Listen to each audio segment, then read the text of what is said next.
আমি জানি আজকে ভিডিওটা শ্যুট করছি কেন, হঠাৎ একটা কথা মনে পড়ে গেল, কিছু ঘটনা মনে পড়ে যায়, তখনই ভাবি তোমাদের সাথে একটু শেয়ার করি। জীবনের কিছু কিছু রাস্তা, ভুল ডিসিশন, ভুল কিছু সিদ্ধান্ত নিয়ে ফেললে না, জীবনের সব মোড়গুলোই কেমন অন্যরকম হয়ে যায়।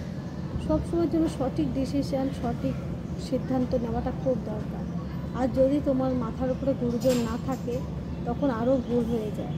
মাথার উপরে যদি গুরুজন থাকে, নিজের বাবা মা বা যাই হোক, শ্বশুর শাশুড়ি যারাই থাকুক, একটু মাথার উপর যদি গুরুজন থাকে, তাদের সাথে আলোচনা করে যদি সঠিক ডিসিশন নেওয়া হয়, জীবনের পথটা না খুব সুন্দর দাঁড়ায়, চলার পথটাও খুব সুন্দর হয়ে যায়। একটা ভুল ডিসিশন সারা জীবন নষ্ট করে দেয়। ঠিক তেমনই আমার জীবনের সেই ঘটনা। পেরেও পারছি না যে কবে মুক্তি পাবো আমি। সব দিক দিয়ে যেন হাত থেকে সব চলে যাচ্ছে, সব কিছু যেন হাত থেকে ছেড়ে যাচ্ছে, কিছুই পেরে উঠছি না আমি। কখনো কোনো কিছুই সামলাতে পারছি না, মানে কোনটা ছেড়ে কোনটা ধরবো দিশা খুঁজে পাচ্ছি না। বুঝতে পারি না কোন কাজটা ঠিক করবো, কোন কাজটা করবো না। ভাবি যে কি করলে যে জীবনটাকে ঠিক করে দাঁড় করাতে পারবো, বুঝতে পারি না। একটাই কথা শুধু মনে মনে করি যে জীবনের কিছু ভুল ডিসিশনের জন্য আমার জীবনটা পুরো অন্যরকম পাল্টে খেয়ে গেল। আজকের আমি কোথায় আর কাল আমি কোথায় ছিলাম, সেই জিনিসগুলো চিন্তা করলে এক এক সময় খুব আফসোস লাগে।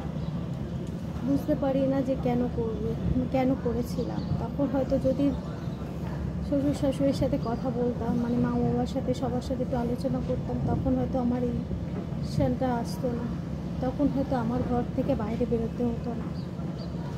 মনে আজকাল খুব আফসোস, খুব দুরাটানা হয়ে যায়। ঘর বাইরে সামলাতেই পারি না, ঘর সামলাই তো বাইরে সামলাতে পারছি না, আর বাইরে সামলাই তো ঘর সামলাতে পারছি না। কোনটা সামলাবো আর কোনটা সামলাবো না বুঝেই পারি না।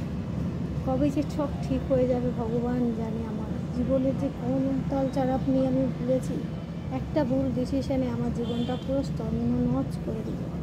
সবার থেকে তো দূরে হলামই হলাম, প্লাস আরও প্রচুর কষ্ট হয় মাঝে মাঝে। কালকে দিয়ে প্রচুর কষ্ট হচ্ছে, ভাবছি বুক ফেটে চিৎকার করে কান্না উঠি, তাও পারি না কাঁদতে। কেন পারি না কাঁদতে? ভীষণ ভীষণ হারে ভাবলেও নিজের উপরেও কষ্ট লাগে যে আমি কেন একটা ভুল ডিসিশান নিয়েছিলাম। কেন নিয়েছিলাম? না নিলেই হতো, না নিলে হয়তো আমার জীবনটা একটু অন্যরকম হতো, সবাইকে নিয়ে একসাথে থাকতে পারতাম, বাইরে হয়তো আমার বেরোতে হতো। একটা ভুলে আমার জীবনটা পুরো দাঁড়িয়ে গেল। কবেই যে আমি আবার নর্মাল জীবন পাবো আমি জানি না।